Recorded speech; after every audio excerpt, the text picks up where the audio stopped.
One of the other medications that worked really well for Logan for a period of time in certain ways, and it's very recent for him, we started in 2024, it was Concerta.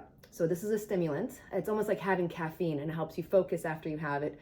It releases chemicals into your brain, dopamine, and it's supposed to help you regulate, concentrate, really, really focus. In the beginning, it worked really well for him. The issue was the Concerta, it comes in a really high dose, and his body couldn't process that. So we had to get the no-name brand, which we had to break up, and it's supposed to be a time-release capsule, which by breaking it, you'd have some spikes in it, but he needed a very low dose because he absorbs it really, really slow, so you couldn't have the higher dose for him.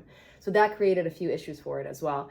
It caused him to lose weight, which, considering the previous medication caused him to gain weight, it worked out really well for him, and we had to give it to him in the morning. It did make him a little bit nauseous the first few times that he was on it, and it did calm him.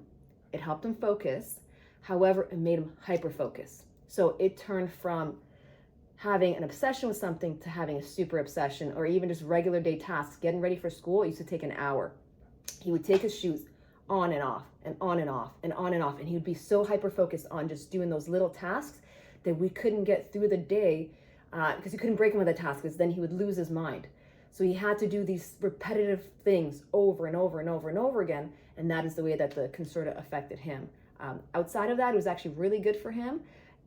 We did find that when we gave it to him in the morning, it didn't affect his sleep, but in the morning, it's like he woke up jonesing for it. So he was very, very angry waking up first thing in the morning, and he needed about an hour after being given the Concerta or the no-name brand for it to kick back in for him to kind of level off.